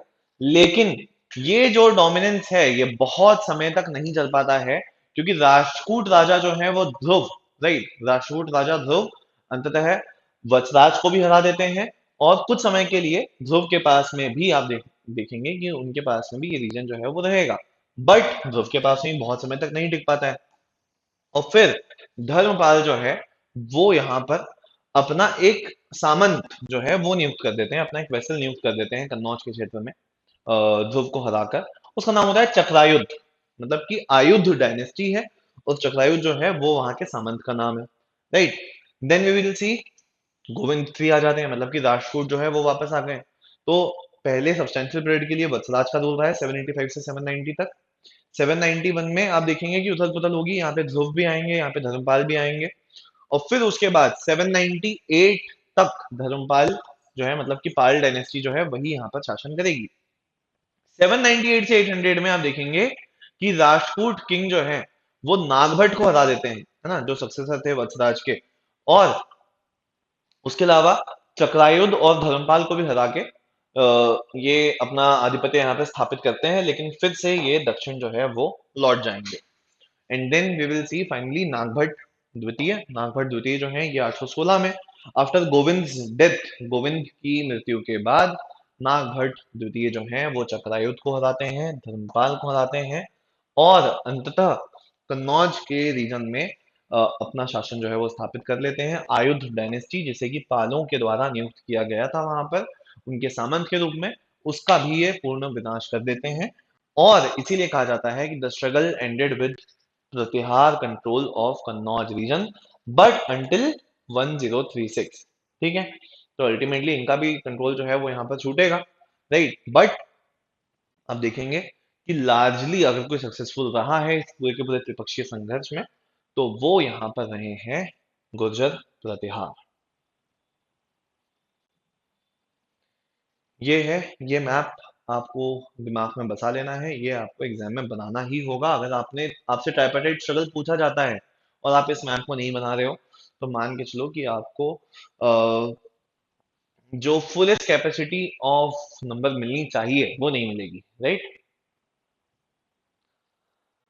अब बात करते हैं गुर्जर प्रतिहार वंश के पतन के बारे में। तो भाई जब पतन की बात होगी तो यहाँ पर आप देखोगे कि इनके बहुत सारे सामंत थे, है ना। गुर्जर प्रतिहार डायनेस्टी के बहुत सारे सामंत थे, फिर वो चाहे राजस्थान के क्षेत्र में हो या मालवा के क्षेत्र में हो या फिर उत्तरी जो हमारा मध्य प्रदेश है उस क्षेत्र में हो, ग्वालियर के क्षेत्र में हो। तो इन्होंने सामंत जो थे वो बहुत सारा मतलब डायरेक्ट कंट्रोल जो था वो बहुत कम था, और सामंतों के थ्रू ये लोग शासन किया करते थे, राइट। अब धीरे धीरे आपको देखने को मिलेगा कि जैसे जैसे रूलर्स जो हैं वो वीक होते गए, ये भी एक बहुत बड़ा फैक्टर रहा है कि रूलर्स जो हैं वो वीक होंगे, और जैसे जैसे रूलर वीक होंगे वैसे वैसे सामंत जो हैं वो शक्तिशाली हो जाएंगे। और ये तो एक मतलब यूनिवर्सल फिनोमिनन है कि जब जब कमांडर जो है, जो मेन कमांड है जिसके हाथ में, वो व्यक्ति वीक होता है, तो उसके आसपास के जो मंत्री हैं, महामंत्री हैं, है ना, अ, वो लोग जो हैं वो सत्ता प्राप्त कर लेंगे, राइट। ये हमने दिल्ली सल्तनत में भी देखा था जब हम तुर्कान चहलगानी की बात करते हैं। ये हम आज भी देखते हैं, मतलब कि आज भी अगर if the PM is weak, अगर प्रधानमंत्री जो है वो कमजोर हैं, तो आप देखेंगे कि मंत्री जो है वो बहुत ज्यादा कंट्रोल जो है वो ले लेंगे। बट अगर प्रधानमंत्री मजबूत है तो फिर ना पार्टी बहुत ज्यादा कंट्रोल कर पाएगी ना मंत्री, राइट। तो यहाँ पे भी ऐसे ही था। फ्यूडेटरी का इंडिपेंडेंस जो है वो एक बहुत बड़ा फैक्टर था। की रीजन्स लाइक मालवा, बुंदेलखंड, महाकौशल, हरियाणा, ये इन क्षेत्रों में हम देखें तो मालवा, बुंदेलखंड, महाकौशल और हरियाणा जैसे प्रमुख क्षेत्रों ने स्वतंत्रता की घोषणा कर दी, राइट। राष्ट्रकूटों द्वारा अस्थायी रूप से कन्नौज पर कब्जा किया गया और प्रतिहारों ने पुनः प्राप्त किया, लेकिन साम्राज्य जो है वो कमजोर हो गया। तो कहीं ना कहीं ट्राईपार्टाइट स्ट्रगल जो है, ये जो त्रिपक्षीय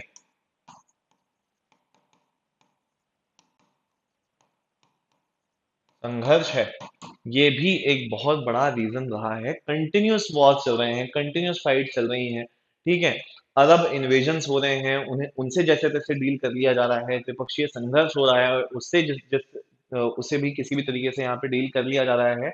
लेकिन जैसे ही जो रूलर्स हैं वो वीक होंगे तो उनके बस की ये बात नहीं रहेगी, राइट। और इसीलिए हम देखेंगे कि जो सक्सेसर्स हैं वो काफी वीक रहे हैं, है ना। और राजस्थान जो है वो इस दौरान फ्यूडेटरीज को चले जाता है। ग्वालियर जो है वो चंदेल कैप्चर कर लेते हैं, राइट। चंदेलों ने 950 ईस्वी में ग्वालियर पर कब्जा कर लिया, राजस्थान सामंतों के हाथों चले गया। गजनविड इन्वेजन हो जाता है 1018 में। यहाँ पर भी गुजरात इतिहास कुछ खास जवाब दे नहीं पाते। महमूद ऑफ गजनी कैप्चर्ड कन्नौज, ये बात है 1018 एडी की। इस दौरान महमूद गजनवी जो है ये कन्नौज पे रेड करते हैं, कैप्चर करते हैं, और इससे भी एम्पायर जो है, जो साम्राज्य है वो कहीं ना कहीं टूट जाता है। फिर फाइनल डिक्लाइन, राइवल ब्रांचेस जो हैं वो कंट्रोल के लिए, यहाँ पे जो प्रतिबंधी शाखाएं हैं वो नियंत्रण के लिए संघर्ष करती हैं। एक ब्रांच तो यहाँ पर दहेज में ही दी, यहाँ पे राठौर क्लैन होती है, एक राठौर क्लैन को यहाँ पे दहेज में एक ब्रांच जो है वो, उसका कंट्रोल जो है वो दे दिया जाता है, और इस तरीके से कुछ पुलिस डिसीजंस भी लिए गए हैं जिसके कारण गुर्जर प्रतिहारों का डिक्लाइन हो जाता है। Now let us talk about administration, प्रशासन की बात करते हैं। तो प्रशासन में आप देखेंगे कि जो राजा है वो सुप्रीम था, राइट। उसके हाथ में अल्टीमेट अथॉरिटी हुआ करती थी। अगर यदि हम देखें कि एडमिनिस्ट्रेटिव हो या लेजिस्लेटिव हो या जुडिशरी हो, तीनों को हेड जो है वो यहाँ पर राजा ही करेगा, क्योंकि वो अल्टीमेट मोनार्क है, राइट। वो यहाँ पर किसी मिनिस्टर से या किसी काउंसिल से बंधा हुआ नहीं है। सारी सत्ता जो है वो उसी के हाथ में केंद्रित है, लेकिन ये कुछ मंत्रियों से और कुछ समितियों की मदद से यहाँ पर शासन जो है वो करेगा। तो चलिए देखते हैं, सामंत जो है वो यहाँ पर देखने को मिलेंगे आपको। किंग जो है, king is supreme authority, power of he has the power to appoint officials, declare war and grant land. सर्वोच्च शक्ति राजा के हाथ में रहेगी, अधिकारियों की नियुक्ति वो करेगा, युद्ध की घोषणा वही करेगा और भूमि का दान करने का अधिकार भी उसी को होगा। यदि हम बात करें सामंतों की, तो आप देखेंगे कि शक्तिशाली सामंत थे जिनके पास अपनी सेना और क्षेत्र हुआ करता था, जो कि आगे चल के सबसे बड़ी समस्या बनता है और इस वंश के पतन का कारण भी बनता है। लेकिन जब ये पीक पे था तो उसी समय पे इन्हीं सामंतों के बल पर इस डायनेस्टी ने एक्सपांशन भी किया है। कुछ जगहों पे आप देखेंगे कि डायरेक्ट कंट्रोल भी रहेगा, डायरेक्ट एडमिनिस्ट्रेशन भी रहेगा। कुछ टेरिटरी ऐसी रहेगी जहां पे किंग जो है वो बिना किसी सामंत के, बिना किसी मंत्री के, बिना किसी अ, कहीं ना कहीं एक लोकल एडमिनिस्ट्रेटिव स्ट्रक्चर के शासन जो है वो कर रहा है। जिस तरीके से आप खालसा लैंड जो है वो देखते हैं दिल्ली सल्तनत जब आप पढ़ते हैं, तो इस तरीके से will see that king ruled some regions directly. कुछ क्षेत्रों में राजा ने सीधा शासन किया, जबकि अन्य क्षेत्रों का प्रबंधन सामंतों द्वारा किया गया और सैनिकों और कर प्रदान करते थे ये लोग। ठीक है, मतलब जो सामंत थे, राइट, वो यहाँ पर सैनिक और कर जो है वो प्रदान करेंगे क्षेत्र के बदले में। एडमिनिस्ट्रेटिव यूनिट्स की बात कर लेते हैं। तो प्रशासनिक इकाई जो है उसमें हम देखेंगे कि प्रशासनिक इकाइयों में भुक्ति है। तो भुक्ति जो है वो यहाँ पर लार्ज टेरिटोरियल डिवीजन हुआ करता था, राइट। ये एक प्रशासनिक विभाग हुआ करता था, भुक्ति, लार्ज टेरिटोरियल डिवीजन। उसके अलावा आप देखेंगे मंडल है। तो मंडल जो है, जैसे कि भुक्ति अगर इतने एरिया को कवर कर रहा है तो ये भुक्ति जो है ये आगे चल के सब डिवाइड हो जाएगी। ठीक है, और ये भुक्ति के अंदर ही डिवीजन रहेंगे जिनको हम मंडल कह रहे हैं, right. It consist of cities and villages. ठीक है, तो साम्राज्य है, राइट। साम्राज्य में आप देखेंगे कि कुछ यहाँ पर भुक्तिज आपको देखने को मिलेंगी। तो इस तरीके से अगर ये साम्राज्य है तो ये कुछ भुक्तियों में बट जाएगा। भुक्तियों को फर्दर सब डिवाइड किया जाएगा और उसके अंदर आपको मंडल देखने को मिलेंगे, और मंडलों के अंदर आपको यहाँ पर शहर और ग्रामीण व्यवस्था जो है वो आपको देखने को मिलेगी। तो चलिए उसी के ऊपर बात कर लेते हैं, हम लोकल एडमिनिस्ट्रेशन की बात कर लेते हैं।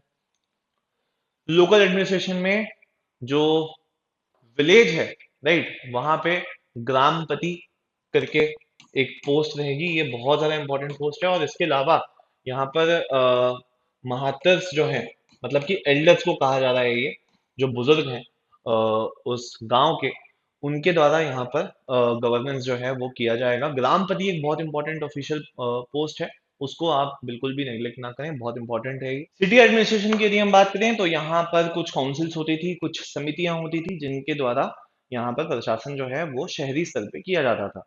जैसे कि हम यहाँ पर कुछ काउंसिल्स जो है उनके नाम दिए हुए हैं, जैसे कि पंचकुला है, गोष्ठी है, संवियक है, उत्तर सभा है, राइट।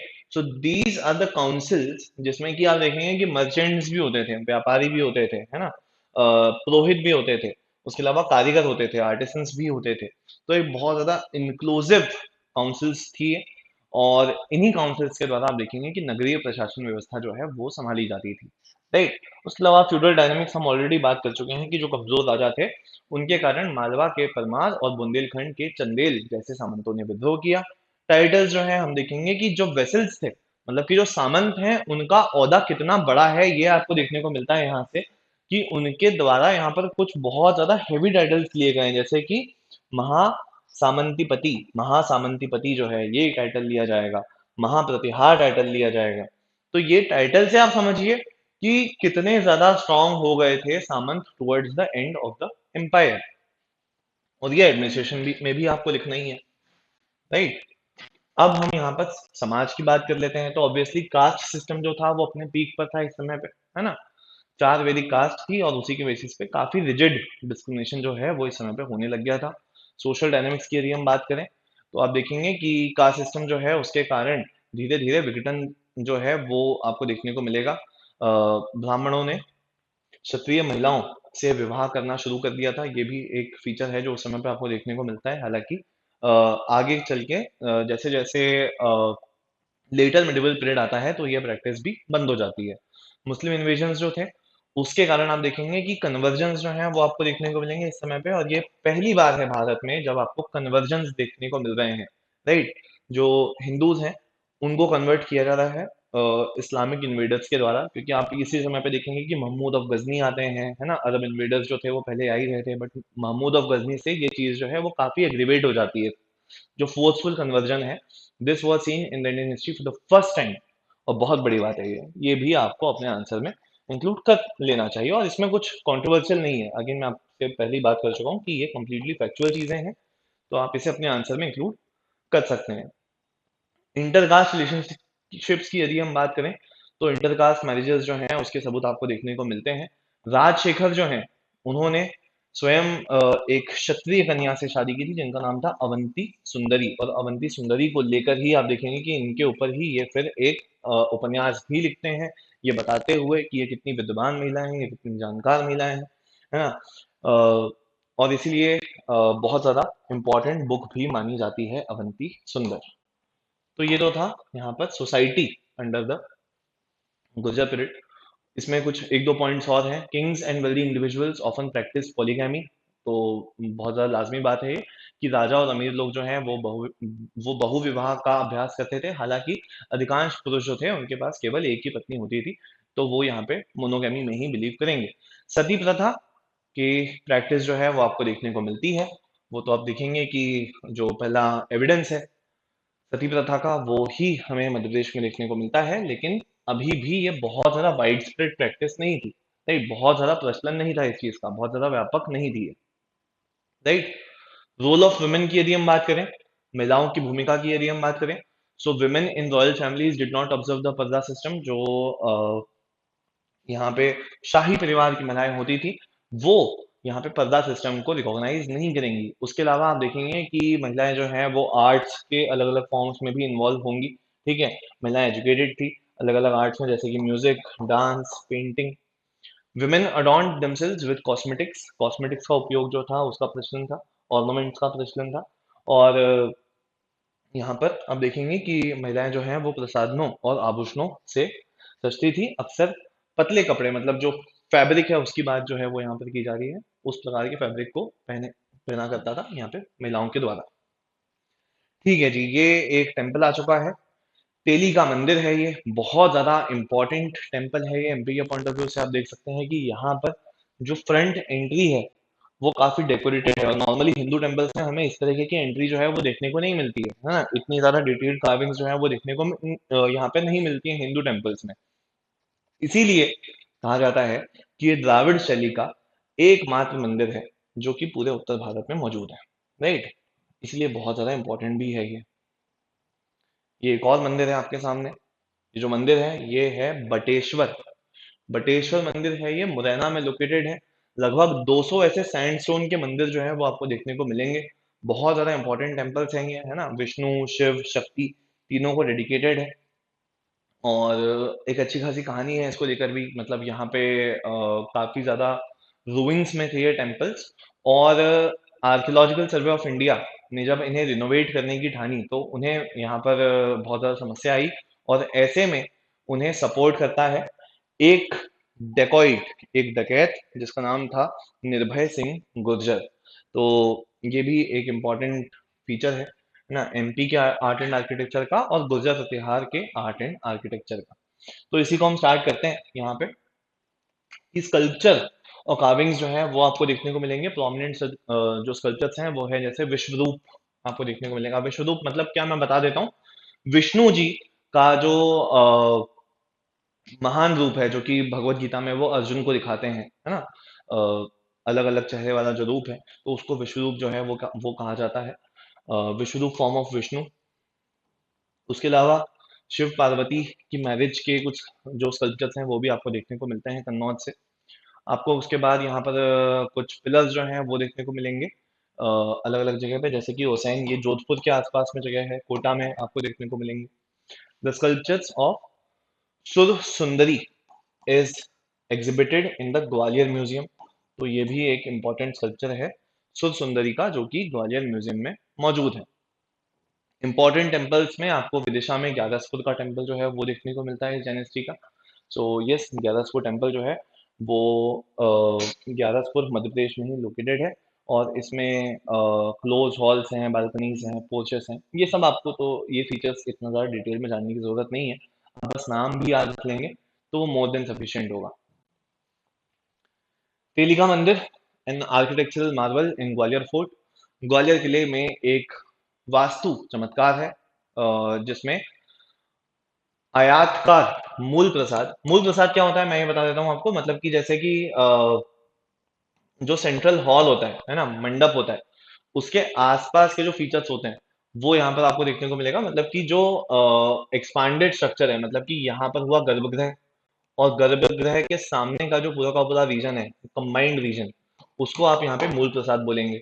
और आयात पर मूल प्रसाद का मतलब क्या है, मतलब कि रेक्टेंगुलर मूल प्रसाद जो है वो आपको यहाँ पे देखने को मिलता है। और उसके अलावा दो शिखर जो है वो आपको देखने को मिल रहे हैं यहाँ पे, जैसे कि ये आप देखें कि ये एक शिखर है और उसके ऊपर एक और शिखर है, राइट। तो डबल ऑब्लॉन्ग शिखर जो है वो भी आपको देखने को मिलेगा। अंबिका माता का टेम्पल है जो कि जगत राजस्थान में लोकेटेड है। उसके अलावा आप देखेंगे कि घटेश्वर मंदिर है जो कि बरौली में लोकेटेड है, ये भी एक इम्पोर्टेंट टेम्पल है। इसका भी जो शिखर है वो काफी यूनिक है। विष्णु और सोमेश्वर जो मंदिर है वो यहाँ पे किराड़ू जगह है, अगेन राजस्थान के एरिया में वहीं पे मौजूद है। तो ये कुछ टेम्पल्स हैं जो कि आप एज इट इज कोट कर सकते हैं अपने आंसर में when you are writing about the art and architecture of the Gurjara Pratihara dynasty. Mahavira Jain temple है ओसाइन में, ठीक है। तो ये भी आप देखेंगे कि राजस्थान में ही प्रेजेंट डे लोकेटेड है, और ये ओल्डेस्ट सर्वाइविंग जैन टेम्पल है वेस्टर्न इंडिया का। और ओसवाल जैन कम्युनिटी जो है उसके लिए बहुत ज्यादा महत्वपूर्ण है ये, राइट। तो Mahavir Jain temple again very important for you. Bateshwar Hindu मंदिर, मैं आपको बता ही चुका हूँ, मुरैना में अराउंड 200 सैंडस्टोन के टेम्पल्स हैं, ये डेडिकेटेड हैं टू शिव, विष्णु एंड शक्ति। फिर उसके बाद है बरौली के मंदिर जो कि राजस्थान में अगेन लोकेटेड है, और ये 8 मंदिरों का एक एनक्लोज्ड स्ट्रक्चर है जो कि काफी यूनिक है, और ये गुर्जर प्रतिहार स्टाइल ऑफ आर्किटेक्चर को दर्शाता है। यदि हम बात करें फीचर्स की, आर्किटेक्चरल फीचर्स की यदि हम बात करते हैं, तो आपको देखने को मिलेगा कि यहाँ पे 5 वे मूल प्रसाद जो है, जैसे कि मैं आपको ऑलरेडी बता चुका हूँ कि मूल प्रसाद मतलब क्या। यहाँ पे जो प्रदक्षिणा पथ, सॉरी, ये जो है ये है पूरा का पूरा प्रदक्षिणा पथ। ये अगर टेम्पल का प्रदक्षिणा पथ का एरिया है, बीच में जो मंडप का एरिया है और मंडप का जो सराउंडिंग एरिया है उसको आप कंबाइंड वे में बोलोगे मूल प्रसाद। तो यहाँ पे 5 खानों में बटा हुआ मूल प्रसाद है, राइट। उसके अलावा आपको पोर्च जो है वो देखने को मिलेगा, ओपन हॉल जो है वो देखने को मिलेंगे, डेकोरेटिव एलिमेंट्स हैं जैसे कि वेदिका। वेदिका मतलब कि अगेन प्रदक्षिणा पथ की रैली, ठीक है, ये जो रैली होती है आसपास की उसको हम बोलते हैं वेदिका। उसके अलावा पूर्ण कलश के जो कॉलम्स हैं वो काफी डिटेल्ड वे में आपको बन के देखने को मिलेंगे। पिलास्टर्स जो हैं उनका यूज किया गया है। पिलास्टर्स मतलब क्या, वॉल के अंदर ही कार्विंग होके रेक्टेंगुलर स्ट्रक्चर्स जो हैं जो बन जाते हैं उसको यहाँ पे पिलास्टर्स कहते हैं। देखिए, बहुत ज़्यादा डिटेल में जाने की आवश्यकता नहीं है क्योंकि हमारे पास में मौजूद था तो मैं आपको बता रहा हूँ थोड़ा बहुत। बट अगेन, आप इन्हीं चीज़ों को सिंपल वर्ड्स में भी लिख देंगे तब भी चलेगा, राइट। मैं जानता हूँ कि टर्मिनोलॉजी जो है वो थोड़ी हैवी हो रही होगी आप लोगों के लिए कि भाई ये क्या होता है, वेदिका क्या होता है, प्लास्टर्स क्या होते हैं, बट अगर अगर आप इसे अपने शब्दों में भी लिखेंगे तब भी चल जाएगा, राइट। कुछ यहाँ पर इनोवेटिव चीज़ें भी की गई हैं, जैसे कि लेआउट जो हैं उसमें काफ़ी चेंजेस जो हैं वो किए गए हैं। एम्बुलेटरी डिज़ाइंस हैं ताकि यहाँ पर हवा का जो सर्कुलेशन है वो बहुत अच्छा रहे। उसके अलावा इतनी चीज़ें जो हैं ये आपको देखने को मिलेंगी in the architectural features. Coins और सिंबल्स की यदि हम बात करें तो ये है भोज का सिक्का, जो आपको आदिवारा कॉइन जिसकी हम बात कर रहे हैं, तो आदिवारा कॉइन है ये, राइट। और उसके अलावा आपको सन से रिलेटेड कुछ आकृतियां भी इसमें देखने को मिलेंगी। बहुत इंपॉर्टेंट है ये, विष्णु का जो इंक्लिनेशन है, वाराह अवतार जो है उसे रिप्रेजेंट करता है ये, सन के सिंबल्स को रिप्रेजेंट करता है ये। और उस समय की जो वास्तुकला है, जो आर्टिस्टिक कैपेबिलिटी है, उसे भी रिप्रेजेंट करता है ये कॉइन। तो इसे भी आपके मतलब हो सकता है कि डायरेक्टली पूछ लिया जाए कि आदि आदि बाधा कॉइन, तो आपको बताना है कि ये किसके द्वारा इशू किया गया था। राइट, मिहिर भोज के द्वारा इशू किया गया था। ये क्या डिपिक्ट करता है, इसका मटेरियल क्या था, जैसे कि ये मेटलिक कॉइन्स हुआ करते थे, राइट, ब्रास कॉपर के। लास्ट लिटरेरी वर्क्स जो है वो हम देख लेते हैं इस समय के। तो लिटरेरी वर्क्स में राजशेखर हैं, हम ऑलरेडी राजशेखर की भी बात कर चुके हैं, रिनोन्ड संस्कृत पोएट हैं, ड्रामाटिस्ट हैं, राइट, गुजरात इतिहास के समय के। और इनके जो प्रमुख कार्य हैं वो मैं आपको वैसे तो बता चुका हूँ, तब भी आप लोग एक और बार देख लें। कर्पूर मंजरी, काव्य मीमांसा, अवंती सुंदर, इसके अलावा बाल रामायण है, बाल भारत है, और भुवन कोश है ना, हर्ष विलास है। और भी हमने यहाँ पर पहले कुछ चीजें जो हैं वो देखी हैं, कुछ इनकी और रचनाएं हैं जो कि पुरानी स्लाइड्स में मैंने आपको बताई थी। अपार्ट फ्रॉम दैट आपको ये बताना चाहिए कि इनकी जो थीम्स हैं वो हैं प्रेम, ठीक है, और उसके साथ में जो कंटेम्प्रेरी चीजें हैं वो बहुत ज्यादा कवर्ड है, जैसे कि जो उस समय की पॉलिटिकल सेटिंग थी, जो सोशल सेटिंग थी, जो इकोनॉमिक सेटिंग थी उस समय की, वो यहाँ पर भले ही जो मुख्य यहाँ पर थीम है वो लव है, लेकिन उसके इर्द गिर्द ये जो विषय हैं उन पे भी हमें पर्याप्त जानकारी प्राप्त होती है इनकी रचनाओं से, और बहुत ज्यादा इंपॉर्टेंट सोर्स माना जाता है। Next is Sulaiman. तो सुलेमान जो है ये एक अरब ट्रेवलर है, और इन्होंने भोज के रूल को काफी ज्यादा प्रेज किया है ना। और आप देखेंगे कि इन्होंने कमेंट किया है भोज को कि उनकी जो कैवलरी थी, वो उनके जो घुड़सवार थे, उसकी जो सेना थी वो बहुत ज़्यादा मजबूत थी, और उसके कारण काफ़ी ज़्यादा एक मजबूत किंगडम की स्थापना ये कर पाए हैं। उसके अलावा भी आप देखेंगे कि बहुत सारी जो जानकारी है गुजरात इतिहास वंश की, वो हमें सुलेमान के अकाउंट से प्राप्त होती है। सिमिलरली अल मसूदी के अकाउंट से भी हमें ऐसी जानकारी जो है वो प्राप्त होती है। अल मसूदी का एक और फिल्म का फैक्ट है कि इन्होंने जो गुर्जर प्रतिहार डायनेस्टी का जो रीजन था उसे जुजर के नाम से, ये यहाँ पे लिखा हुआ है, जुजर के नाम से पुकारा है। और ये लगभग लगभग 2000 किलोमीटर स्क्वायर फीट में ये फैला हुआ रीजन इन्होंने बताया है इसको, और कहा है कि कंप्लीटली प्रतिहार एम्पायर के अंडर ये रीजन जो है वो हुआ करता था। ठीक है, 2000 किलोमीटर की बात हो रही है ये, राइट। अल मसूदी बहुत ज्यादा नोटेबल ट्रेवलर रहे हैं अरब ओरिजिन के। कन्नौज की यदि हम बात करें तो कन्नौज इस समय पे एक आर्ट, कल्चर और लिटरेचर का हब बन के तैयार हो जाता है। और यहाँ पे आप देखेंगे कि विश्व भर से जो स्कॉलर्स हुआ करते थे, जो स्टूडेंट्स हुआ करते थे, वो आते थे, और नॉलेज हब बन चुका था एक तरीके से, कल्चरल हब बन चुका था एक तरीके से। और बहुत ज्यादा इंपॉर्टेंट सेंटर जो है वो इमर्ज होता है during the reign of Gurjara Pratihara dynasty. और यहीं से आप देखते हैं कि आज भी जो कल्चरल रिचनेस हमें नॉर्थ इंडिया के रीजन में देखने को मिलती है, खासतौर पे यूपी के क्षेत्र में, उसका ओरिजिन कहीं ना कहीं यहाँ से भी आता है। यही लीगेसी जो है वो कैरी फॉरवर्ड होती है। और आसपास के जो रीजन्स हैं, जैसे कि आगे आप देखेंगे कि आगरा के रीजन में काफी ज्यादा सेंटर्ड हो जाएगी पॉलिटी, राइट। दिल्ली के रीजन में काफी ज्यादा यहाँ पे जो पॉलिटी है वो सेंटर हो जाएगी। और इस तरीके से नॉर्थ इंडिया जो है वो पॉलिटिकल सेंटर बन जाता है समस्त भारत का। तो यही जानकारी जो थी वो बहुत ज़्यादा इंपॉर्टेंट है आपके लिए, पूरे के पूरे एमपीपीएससी का जो मेंस का जो सेगमेंट है, यहाँ पर एंशियंट डायनेस्टीज का जो प्राचीन यहाँ पे वंश आपसे पूछे गए हैं, इसमें गुर्जर प्रतिहार वंश के लिए इतनी जानकारी पर्याप्त है आपके लिए। I think that was all for today's lecture. Keep learning, keep revising. आप इसके नोट्स जो हैं वो प्रॉपर बना लें, लिखें, उसको याद करें, और आने वाले लेक्चर्स के लिए थोड़ा वेट कर लें।